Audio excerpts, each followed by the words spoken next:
Hey guys, and welcome to another Walk-In Wednesday. I've done video on just about every one of the combatant sidearms, except for the Russian pistol, which is really important, and I don't blame the Russians for feeling slighted by some of us in the United States. We're pretty egocentric, but today I want to right that wrong by talking about a very, very beautiful pistol from 1944, the TT-33. Now here's the problem with this gun. One of the reasons I probably haven't done it is I don't know a whole lot about these. I just wish there was somebody I could ask to help out with this video. Oh my gosh, it's the gun Jesus. Ian came here to shoot some videos, and I asked him to do a cameo, and it seems like you were here for some other reason too. Yeah, I filmed some other cool stuff, but mostly I'm here for the label. For those of you who don't know, this specialty is these French rifles, so we put the label behind. Is anything you can say about that particular piece? It's kind of beat up. It's not nearly as nice as that 44 Tokarev. That is a beautiful gun. This is absolutely a beautiful gun. And by the way, thank you for your help over the past year. We just started our channel. Ian's been a big help, and many of you viewers and subscribers actually came to us from Forgotten Weapons. He casts a shadow, so I'm going to ask him to move and not steal my glory. Thanks a lot for stopping by. You bet. Okay, so it was great to have Ian stop by. That was a pleasant surprise. He actually spent the day here doing some videos, which he'll be putting out. You want to make sure you watch his channel as well as ours. But today we're here to talk about the Tokarev. And I mentioned I have this one from 1944. And the reason I had to bring it to you, I've had others, and most times they look like this, whereas this one looks like this. This is just astounding. Again, when I first got it, I really examined it thinking, is it possible that this has been refinished or restored? But when you look at all the features overall and the condition of the grips and the magazine, which is matching, just the condition of this gun is unissued. We've gone back in time machines before, and this certainly would qualify for a time machine video because if we went back to 1944, this is the way the gun looked when it left the factory. Now, a little bit of history about the Tokarev. The inventor or the designer was Fedor Tokarev. Most of you figured that out. The designation TT-33 actually comes from the name of the factory, Tula, the Tula factory, Tula Tokarev 33. The predecessor to this is the TT-30, which replaced the Nagant 1895. Most of you are familiar with that pistol. Obviously, it's a revolver, and we have sold these on our website. Here's an example of those. And recently, not that recently, maybe a couple decades ago, a lot of those were imported into the United States, very, very cheap. Basically, they were reworked and sold to American buyers because they were cheap revolvers. I can remember being able to order these on a catalog for 50 bucks. And now they're coming back in popularity, I guess mostly because guns in general are coming back and people are just buying whatever they can get their hands on. Same thing is true, by the way, about the Tokarev. During the Cold War, the Russians weren't really selling these to the West or the United States. But once there was the fall of the Iron Curtain, there was an influx of Tokarevs that came into the United States. They did make an alteration. The originals don't have an external safety. I'll describe this safety feature to you. But there's no external safety. When they were imported to the United States, they did add a safety to meet American standards. They also are likely import marked. So let's go back to the TT-30. It's a very similar design, but the TT-33 made a few improvements. And when we take this apart, you'll see a few of those improvements / simplifications. And that was the final design that went into World War II, was the TT-33. These would have been issued to officers. The average rank and file soldier was given a rifle, unless he was in a specialized, machine gun unit or sniper rifle. But generally, the foot soldiers did not carry a sidearm in Russia. Most of the armies were similar. You know, I started off by saying I don't think we give enough credit to Russia for their part in the war. I felt duty bound to say the Russian people suffered more than any other country during the war. And so when I went to check those facts, I just wanted to make sure I remember the statistic between 24 and 27 million Russians were killed. And so when I went back to check the facts, I actually learned something, and I want to share that with you. Now, I want to balance this out by saying a lot of you just want gun video. I'm going to take this down, so stay tuned for that. And others will write in and say, I love the history the most. You're going to get both, so this is going to be a great video for everybody because there's a little bit of history. In researching this, I learned something. Let's take a look at this chart that I pulled up on the internet. These are the war deaths by country, and sure enough, you can see that the Soviet Union suffered the most. They have about 24 million. I've seen higher estimates. About half of those were military and half were civilian. Now, bear in mind, even in the military, women did serve on the front lines. So military were both men and women, along with civilian deaths, followed by China that you will see there. I was actually amazed that Japan had so few deaths, both civilian and military, in light of the fact that we were firebombing their cities, Tokyo in particular, and the atomic bombs in Hiroshima and Nagasaki. You can see that their civilian deaths is actually just a small fraction compared to other countries. Now, I'm not making any political statement there or saying, weren't we kind? No, we weren't. War is hell, and a lot of people died as a result of this. But I'm pointing out that I learned something in looking at these war deaths. But the thing that shocked me the most, let's look at this circle. Over 80% of the deaths in World War II were suffered by the Allies. And you can see the axis civilian and military was far less than the Allied deaths. But it's skewed by the fact of the Soviet Union and China. Soviet Union was decimated by the German invasion, and China was decimated by the invasion of the Japanese army. And those two taken out, it was much more equal in terms of the number of deaths. But you can see how lopsided the war deaths were. And that was news to me. I learned something new when I went over that. I want to pass it along. Again, not a political statement. It's not a hurrah for the Allies. It's more just a statement of fact.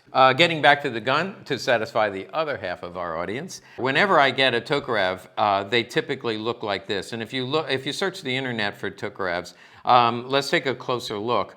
They are easy to figure out when they were made. You know, I get a lot of emails from all of you saying, when was my Walther PP or PPK made? And I figure it out. This one is a no-brainer. Take a look. You can see the date and the serial number is on the frame. And then again, the date and the serial number is on the slide. They, of course, should match. And on this gun, it does. They typically have these Bakelite grips. And you do see the emblem for the Soviet Union on the grip. And it has a very simple design. In fact, it was reported that the design is based heavily on the FN 1903, which was John Browning's design. So it does look similar, and Tokarev probably took some of that model and put it into this. Again, the Russians, the Soviet Union, they were looking for a semi-automatic to replace the Nagant revolver. Now, let's take a look at this one from the later war. And one thing that stands out is the wooden grips. It does have a beautiful high polish finish. And this gun, looking at the grip straps, front and back, it has almost zero wear, and that's the first place you would see it. You can see the date, 1944, the serial number, and that little circle with a triangle in it is the symbol for the Tula factory. And you can see that again on top, 1944. The Tula factory emblem, and the serial number. Take the magazine out. You can see the condition of the magazine. Look at the follower. You do see a line where rounds were loaded into this gun. So this gun was loaded and fired. And the bottom of the magazine, you see it has a matching mag. You also see the lanyard loop. On both magazines, you do see the lanyard loop. I've not seen a lanyard on a Tokarev but obviously maybe for the police models or something like that, they did make the magazines with a lanyard loop. Now, what about the wooden grips? Well, again, these are very rare to see them. It was only used in the late war. Here's my conjecture. If you watch our channel, you know that we have talked before about the Germans switched over to wooden grips for the Walther PP in 1944 and 1945. The reason being, and this again, just based on research and what I've read, the plastic grips or the plastic product used petroleum, and they were running low on petroleum. I would imagine the Russians were dealing with the same shortages as the Germans. When the Germans came in, they did split their forces, those going toward Moscow in the north, and those who swept across the Ukraine and took over all the oil wells. Germany needed the oil, which was one of the main reasons they went in. They captured all the oil fields, and by 1933, Russia was beginning to take them back, but the petroleum, because they sabotaged the wells and things like that, the petroleum wasn't really flowing very much at the end of the war, and they were running low on oil and oil-related products. Thus, 1944, wooden grip. Now, for the fun part for some of you, I'm going to take this down because, as I said, I've never really studied these. I don't know them very well, so I'm learning along with you. I actually watched a video to learn how to take it down. With Randy's help, let's take a little close-up of what it's like to take down the Tokarev, and I'll point out a few features. Well, let me just correct my statement. I'm not going to take this gun apart because it's so nice. If you take a look at the right side of the gun, that little clip has to come off. And I was mentioning to Randy when I was going to do this video, I said, you know, if I try to take this down and put a scratch in it, I'll feel terrible because most of them look more like this. So this is the one that's a little more worn. And if you look at that, you can see where what we call an idiot scratch, somebody taking this clip off scratched it up. So we're going to take this one apart and not mess with the pristine gun. We're going to leave it pristine. To some lucky buyer who will get it in pristine condition. Now, when I watched the videos about taking them down, they actually used the bottom of the magazine to pop that open. Another person used a shell casing to pop that open. And that's a surefire way to get an idiot scratch because that's what somebody did. They took a piece of metal and they tried to pop it open. Now, if you're a soldier in the field, that makes perfect sense. Just take the bottom of the magazine and pop it open and you're going to scratch your gun. But if you're a collector, you don't want to do that. Therefore, what I tend to do is I get a pen, a plastic pen, such as this. Make sure the metal part is down. And then I will use this to try to pry this open. And that's what Randy's going to do, probably off camera. Some of them pop right off because they're loose, and others are very difficult to get off. I don't think you can do it with your bare hands. I can't.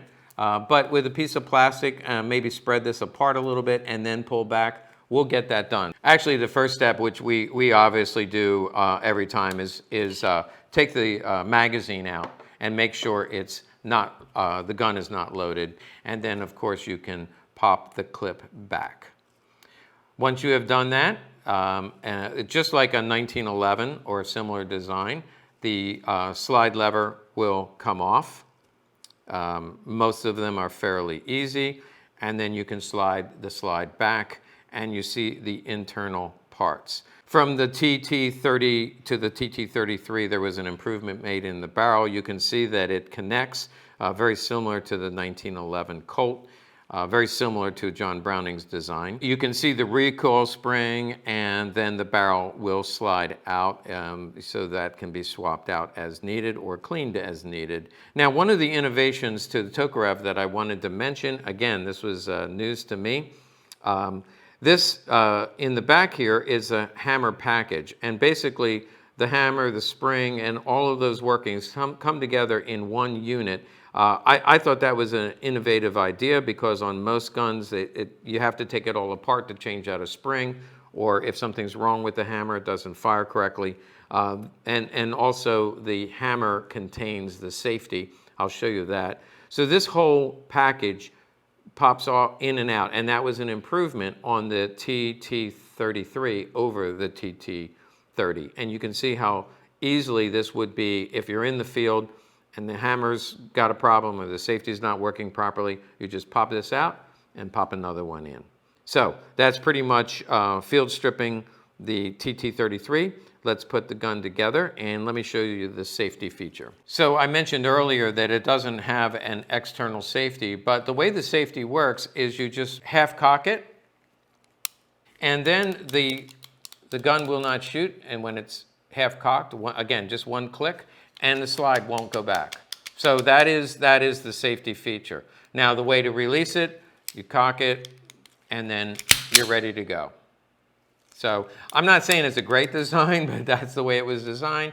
Just a half cock, and then it won't fire. I would imagine when the officers carried it in their holster, whether it's on their side or the shoulder holster, I would imagine they left it in a half-cocked position, and then when they were ready to go, they could cock it, load the round, and it's ready to fire. So the end of the story is the Tokarev was used throughout the war, and after the war, the Russians shipped them out, sold them to communist countries around the world, most notably China, Poland at that time was part of the Soviet Union, all of the Soviet bloc nations, but also North Vietnam and North Korea. Many of those countries then got their own licensing agreement, and so they do make the Chinese Tokarevs, along with, we did a video on the North Korean Tokarev.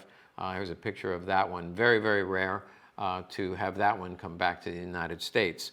But in 1952, the Russian army adapted the Makarov, which was for them a better design. It used a different caliber. Once the army adopted the Makarov, then many of the Tokarevs were shipped out to other countries, again, allies of Russia. But much later on, a lot of them were shipped to the United States. And they're fairly inexpensive. But when you can find a World War II original Tokarev, they are a very collectible piece. And very, very rare to have in the United States, mostly because they weren't captured by the GIs at the end of the war. Generally, the GIs, the story goes that the GIs would just trade handguns with the Russians. I'm sure that's a practice that was frowned upon by their superior officers, but that's the only way I know of that an original Tokarev could have come home, would be if they bought one or traded out at the end of the war. All right, that's all you needed? That's all I needed. All right, well, I will get out of your hair then. Oh my gosh, I could have known. You knew I charged a fee. Well, a big help Ian turned out to be, but safe travels, Ian. Hey, thanks for watching, and if you have not subscribed to our channel, please do. A lot of you watch, but it really helps us out when you like and subscribe to our channel. And we are looking forward to matching Ian's viewership so that someday I can do a cameo on his channel.